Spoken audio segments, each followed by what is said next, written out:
Welcome to the Premier League show, joined by Andy. We're going to discuss all things from the Premier League at the weekend. But before we get into it, last week, Alan Shearer and Thierry Henry were the first inductees into the Premier League Hall of Fame.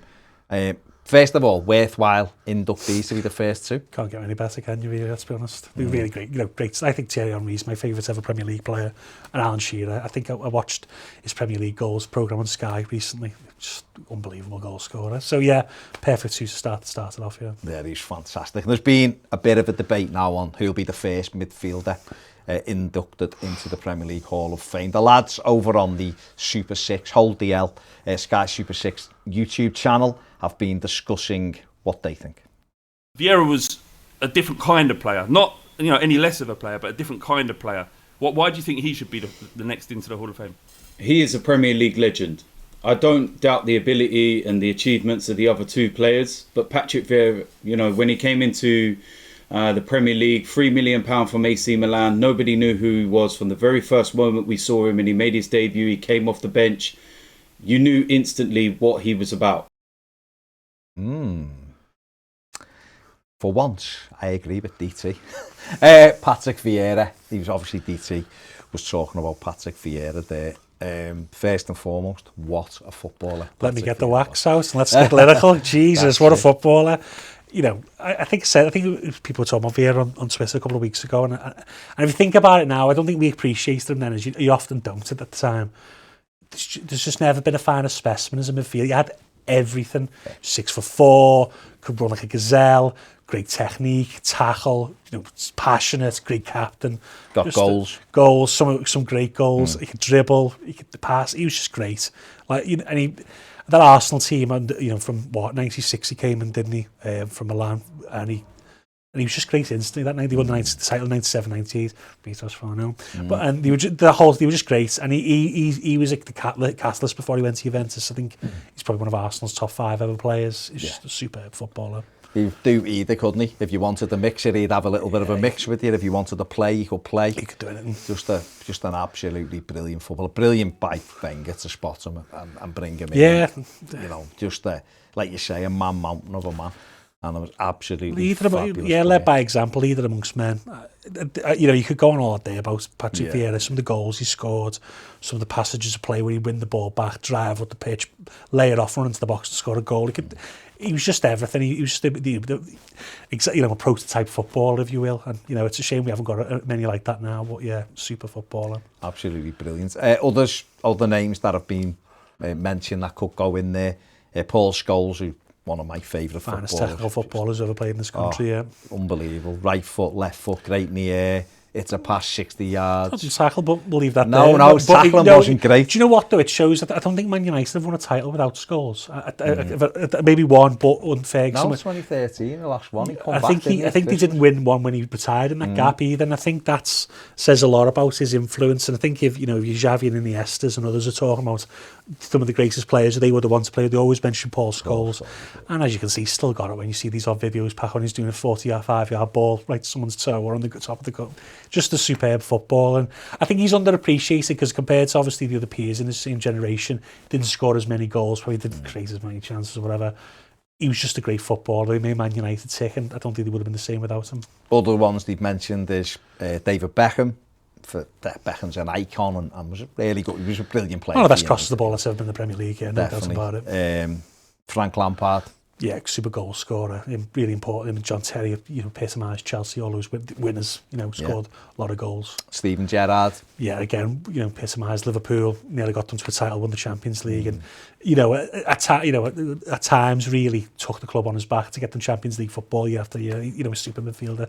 Actually, I think he's a bit better than Lampard myself, but that's by the by. No, I think he was, and obviously Roy Keane's another one who people have the talked about. The consummate winner captain, yeah. He was a fantastic captain for Manchester United. I think people forget as well. I think between 97 and 2000, he was so good as well. He really good technical footballer, could score goals, and him and Vieira together as those rival captains. I think they probably should go in together. I remember they did the Better Enemies program on ITV, and no, I think you could talk.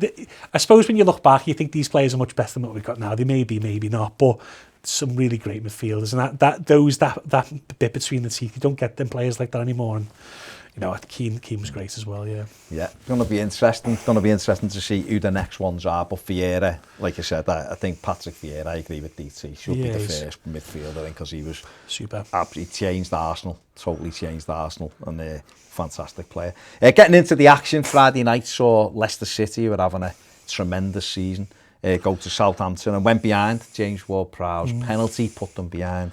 Johnny Evans with an equaliser to get them a point. They'll be a bit disappointed they didn't go on and win it, won't they, really? Because where they are in the league, I think they're definitely in Europe, and I think they're definitely in the Champions League, to be honest. But I think the win would have more or less guaranteed them. I think they seem to trip themselves up. Leicester, they always seem to do well for a couple of games, and then they have a couple of rough results.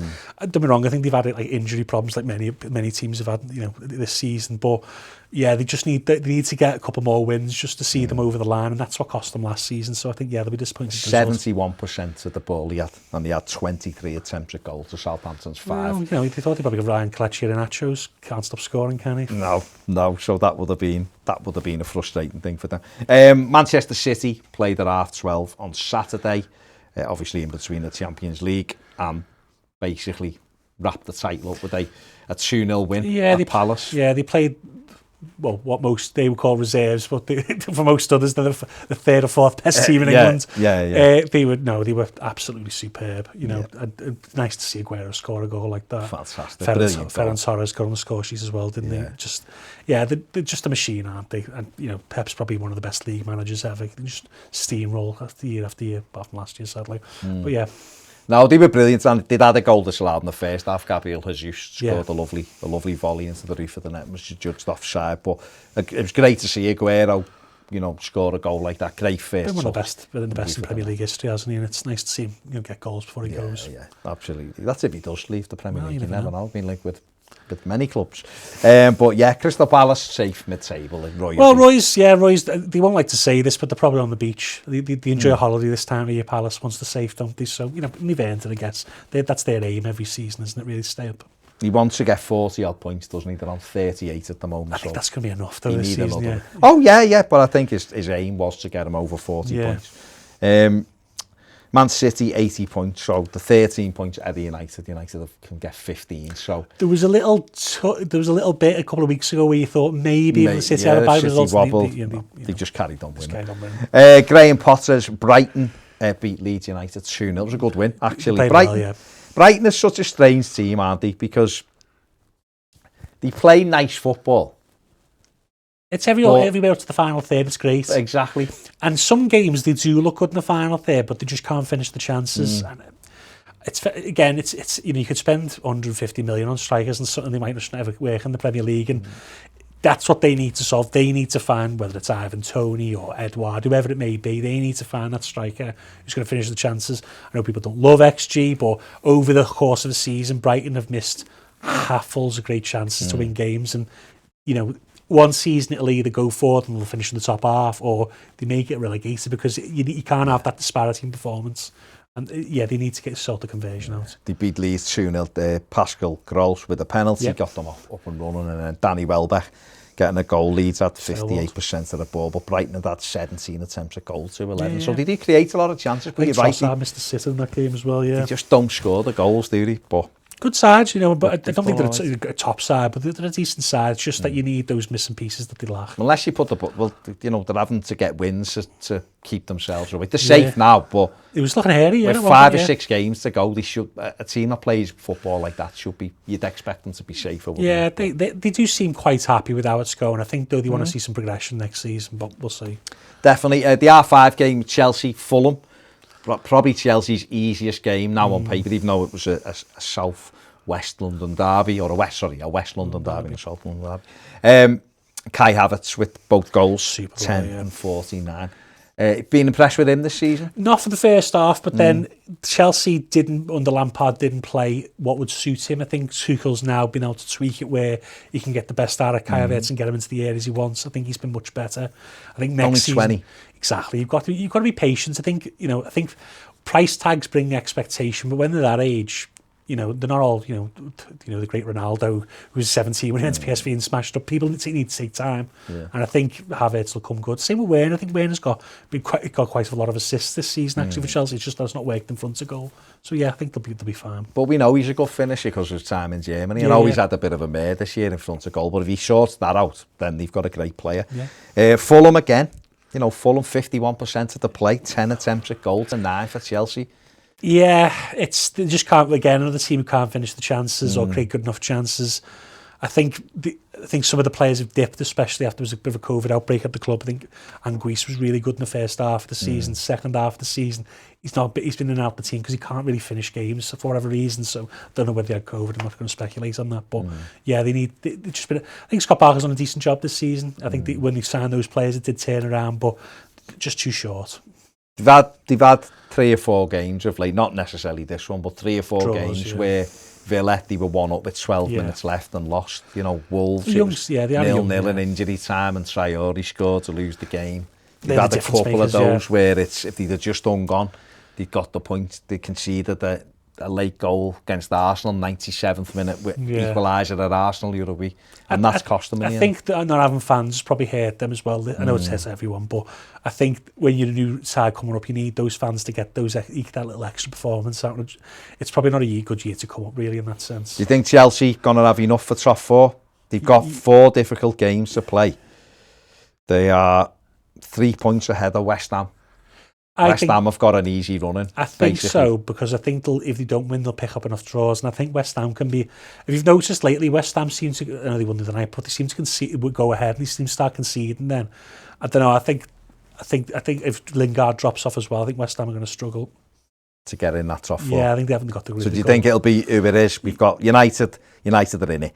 They've got 67 from 33. Leicester have got 63 from 34, and Chelsea have got 61 from 34. I think so at this point. You know, I don't think Liverpool or Tottenham are going to have enough towards the end of the season to get it. So no, fair enough.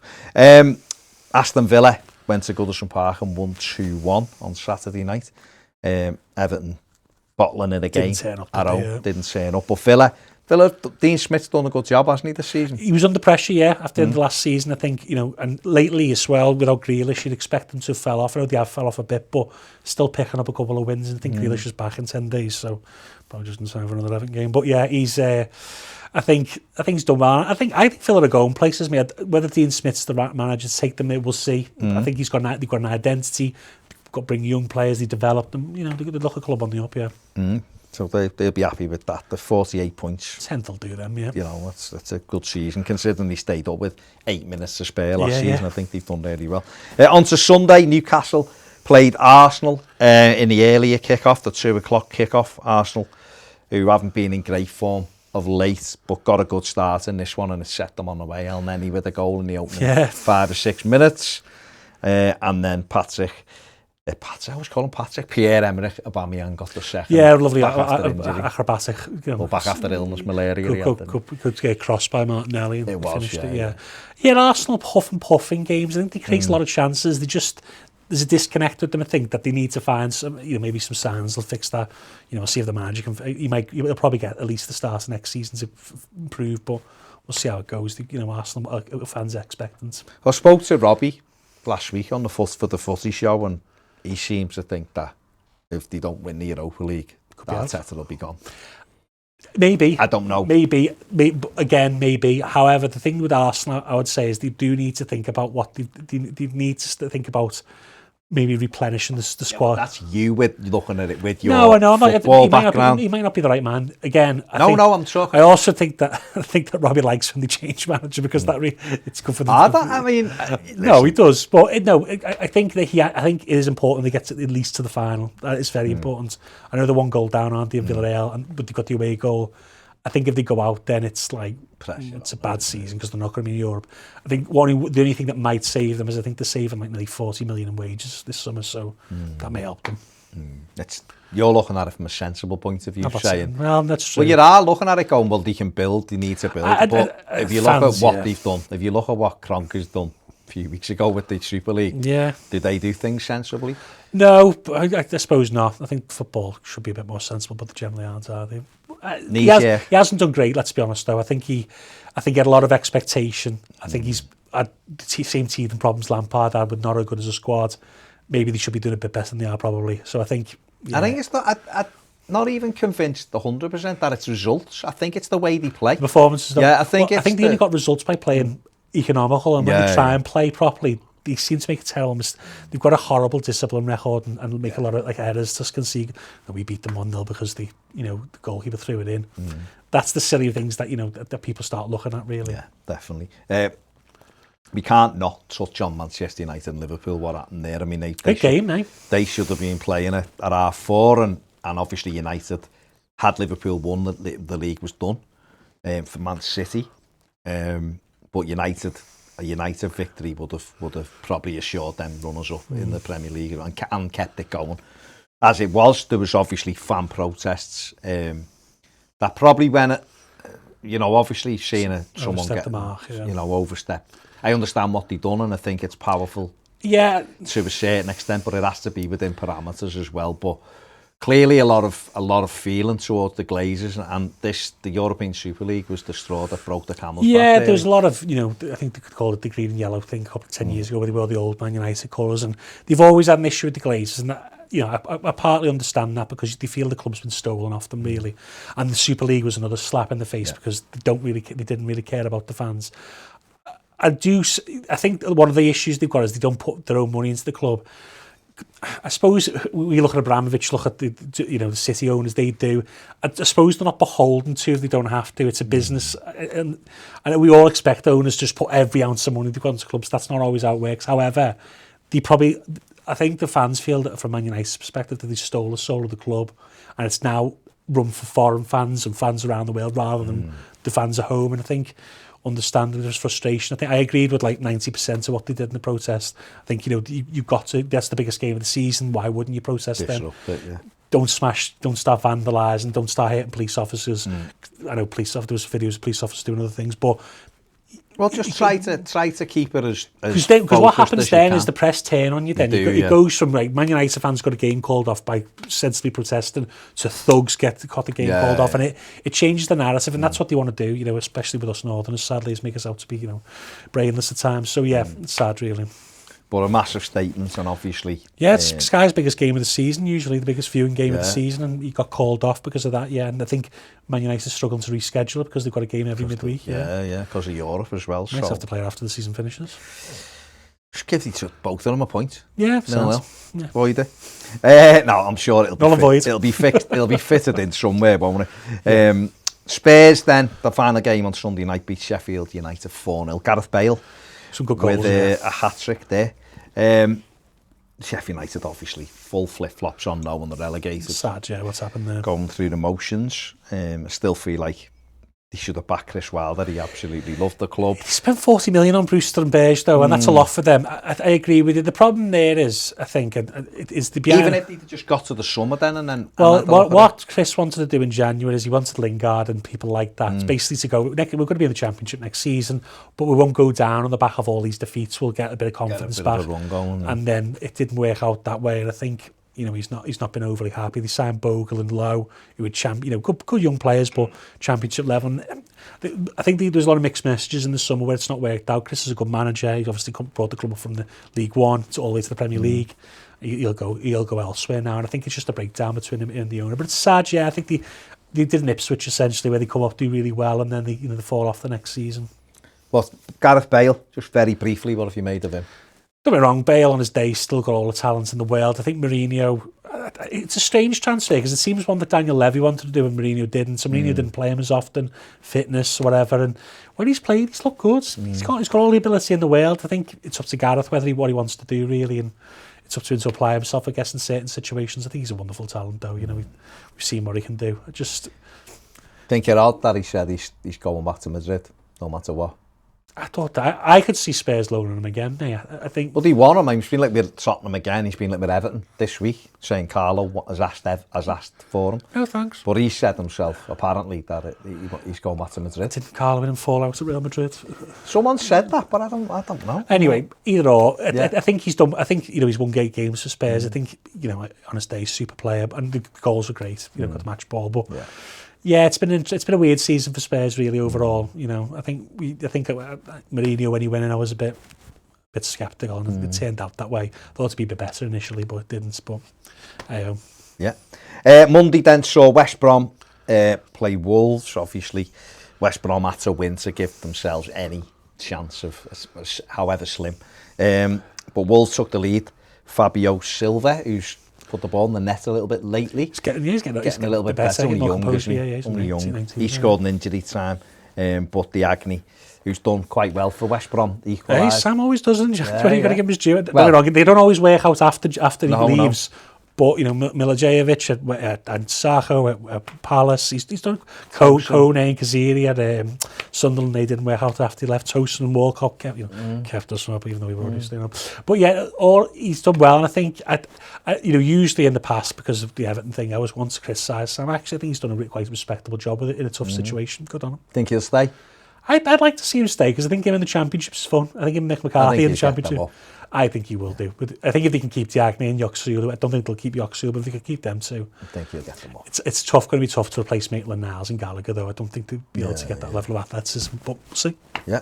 And then the final game in the Premier League this weekend was late Monday night, and it was Burnley and West Ham. Burnley took the lead with Chris Wood penalty after 19 minutes, but the big thing for West Ham was they equalised immediately. Yeah. Where I think if Burnley had been able to ride it out for 5 or 10 and sat in, West Ham might have found it a bit more difficult. Antonio scored twice in 8 minutes to give West Ham a deserved win in the end, because Moyes with his attack and play, which we did see at Everton. I think Martin Jol said we were Barcelona one time. Yeah.